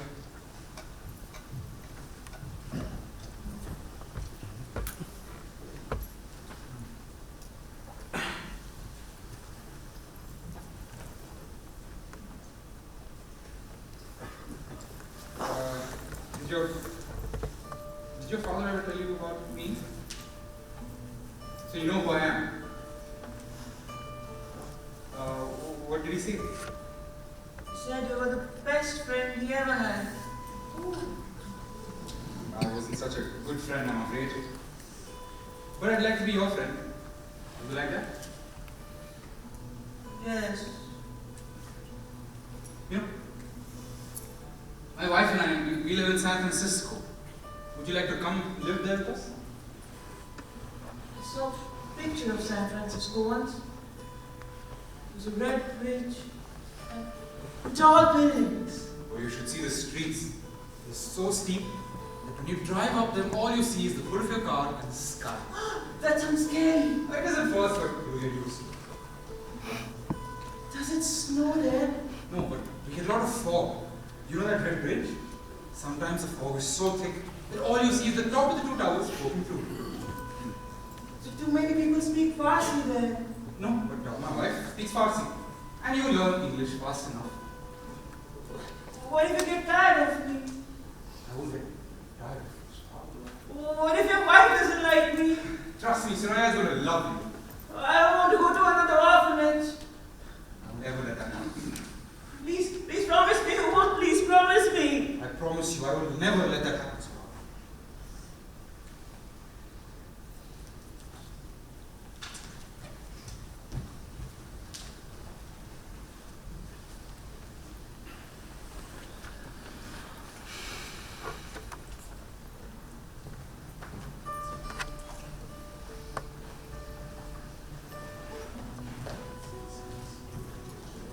Ahmed?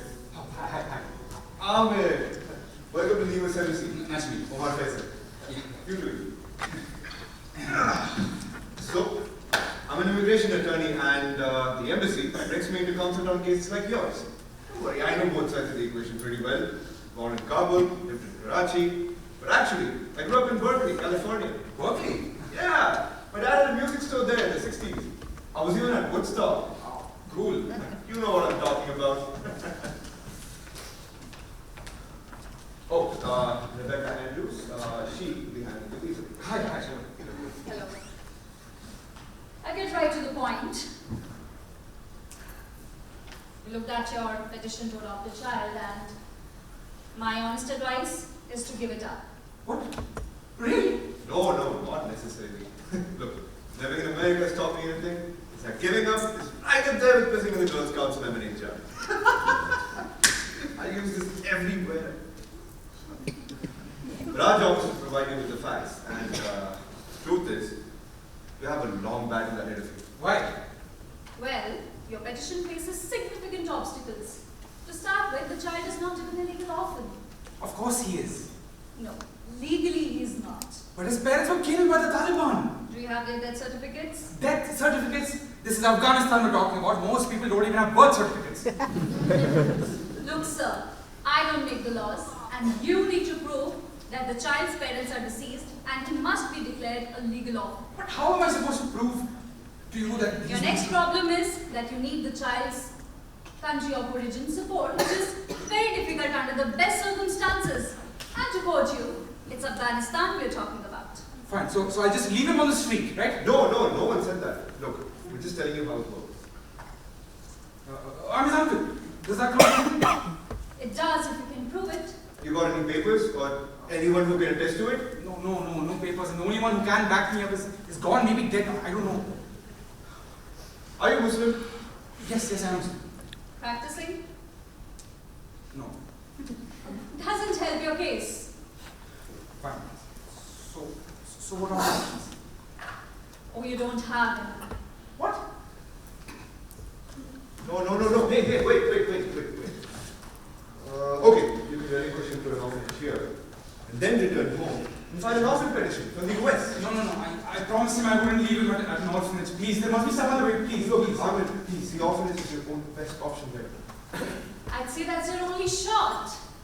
Aparchana would be taken. Good luck, Akash. Oh, and about what you're trying to do, I think it's pretty cool.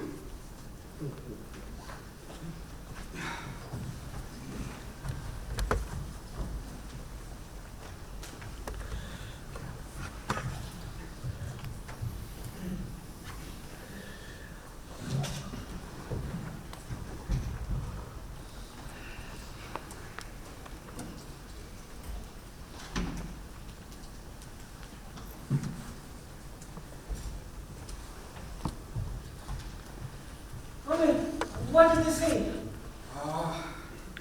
They said there may be a way to take you to America with me. When can we go? That's the romantic why. How long? I don't know. Why? I don't mind, I can wait. Yeah. Ahmed, will you take me to that red bridge? Absolutely. And we'll drive up those streets where all you can see is the hood of the car and the sky. Every single one of them. There is one thing, Surab. What? But it would really help if you could stay in a home for kids for a while. You mean an orphanage? It wouldn't be for very long. No, Ahmed. No, I would come and visit you all the time until you came You back. promised me that you'll never put me in one of those places. But it's different here in Pakistan, not in Kabul. Please, Ahmed, no, please. It'll be fine, you'll see. No, I don't want to go. They'll hurt me. No, don't hurt yourself, please. Yes, they will. They always say they won't, but they lie. It'll be alright, you'll see, be alright. Please, Ahmed, no. Please. It'll be fine, it'll be alright. Promise me you won't. Please, promise you won't. I can't promise that right now, Surab. I'm tired of it. Tired of what? Tired of everything. I want my own life back. I'm so sorry. I'm going to take a bath.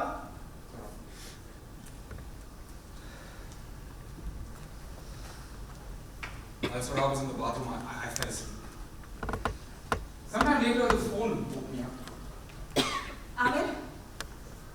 Suraya, yes. Hi, I've got great news. I spoke to some of my uncle's friends in the immigration service, and they said, we can get Surab a humanitarian visa by next week. You can? You're kidding? Yeah, can you believe it? He said the visa would be great for a year. Plenty of time to apply for an adoption. Then an upstairs can be his room. Let me go tell him, alright? Wait. Amir, I know this is going to be great for Surab, but I think it's going to be good for us too. My dost I love you too. Surab! Did you hear that, Surab? We're going to California, Surab! Surab, we're going to America! I opened the bathroom door. I see bloody bath water. Now I'm hanging to the side of the tub. Blood-soaked razor in the toilet tank. No. Surab!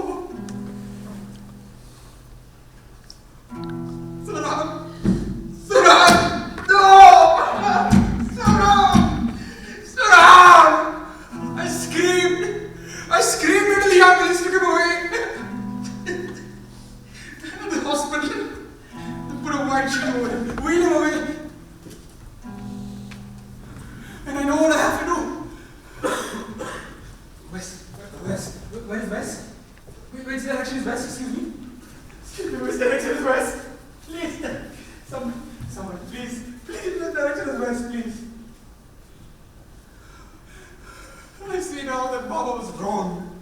There is a God, there always has been. I see him, I sense him here. In this corridor of desperation, in their eyes. I see him and I pray to him. I pray. the years of lying, betrayal, sinning with impunity, only for me to turn to him now in my need. I pray that my sins have not caught up with me the way I always feared they would. I already have the blood of Hassan on my hands. I pray God doesn't let them get stained with the blood of his son too. I haven't prayed in years.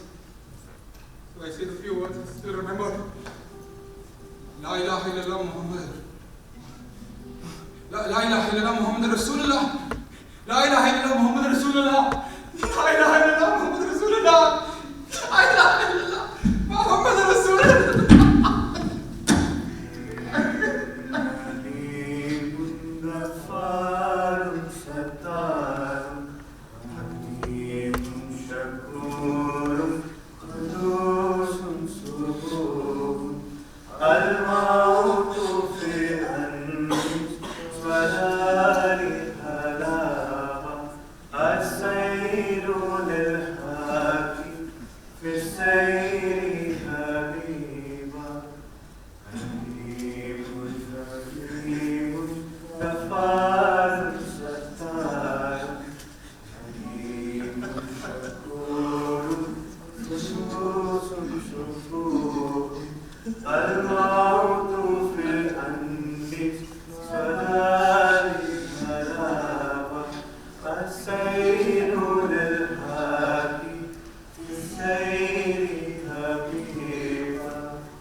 We arrived home on a warm day in August 2001.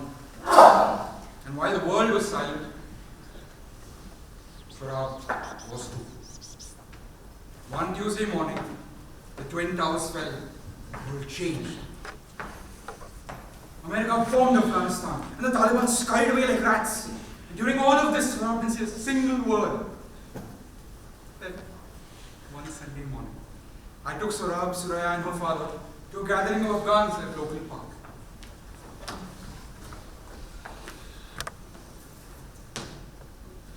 So, Amir, are you going to tell me why you brought that Hazara boy with you? What kind of a question is that? Well, you've been turning dens in children's bedrooms. I've had to answer for the society's perception of our family. People ask, what is a mute Hazara boy doing living with my daughter? What do I tell them? Tell them it's none of their business. It's alright. But Hamid, General Sahib is right. People do ask. It's alright. Come on.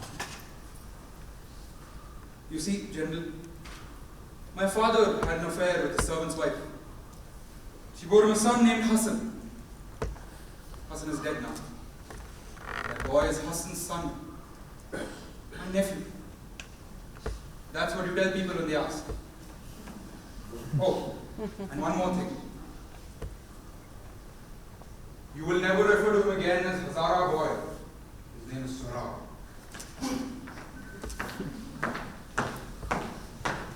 Father-Jan.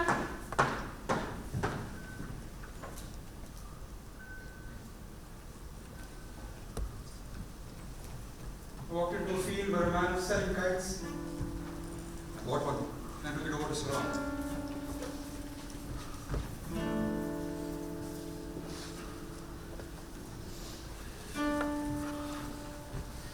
Did you know, Surab, that your father was the greatest kite runner in all of Kabul? He always knew where the kites would land. Do you want to help me fly this kite?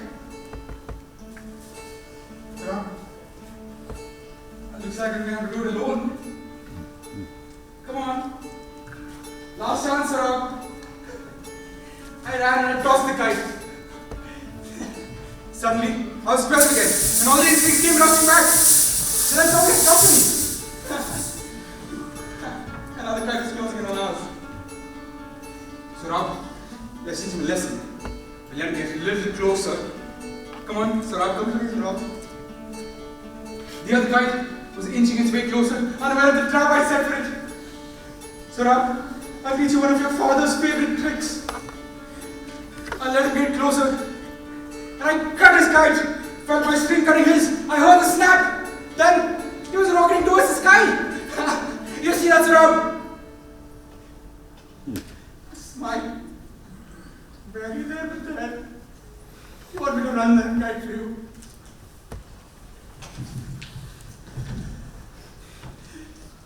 For you, 1,000 times over.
Thank you so much, ladies and gentlemen.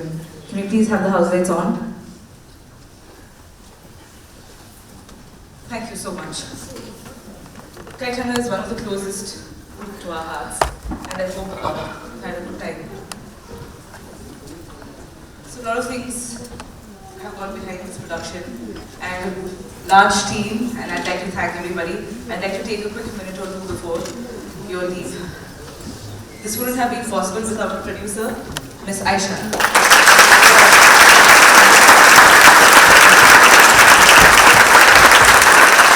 On lights, we have Fazil.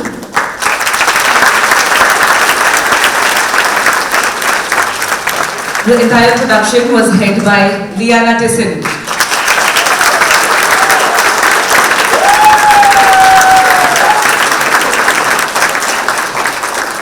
Our makeup was done by Sunil Joshi.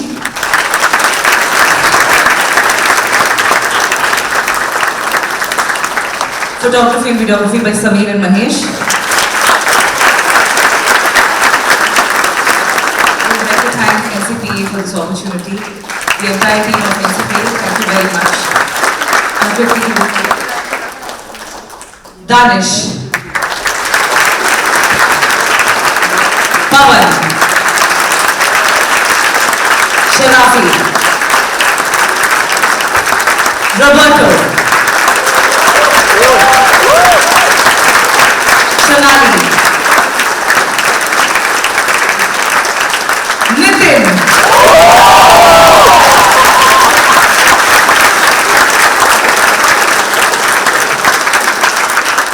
Solomon Paramount. The music, my music piece, my music was headed by Jyotish Kisek Gupta.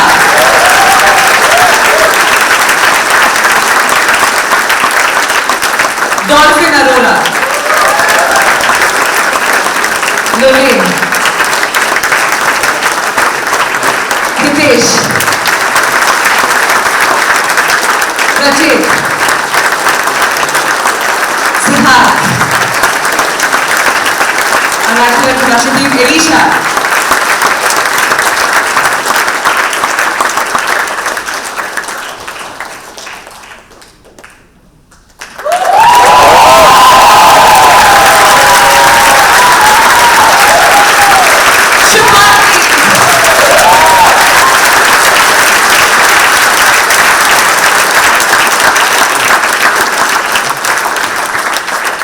Syed Saad.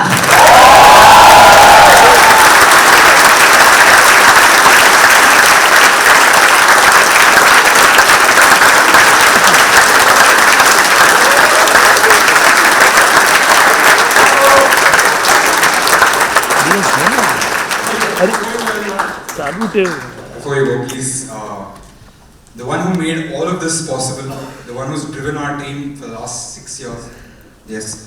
I remember when we first came here, she almost broke into tears, seeing the Marine Drive, you know, and how crazy of a location this was. And it's all because of one person. She played Suraya today, and she's also our director, Tahir.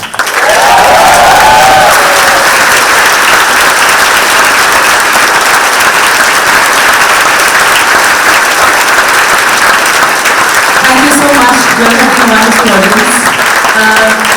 Our team will be outside. You can meet the casting crew, interact with them, leave a review or two, and you can also collect some bookmarks that we have left. Thank you so much. Have a great evening, Mumbai. Thank you so much.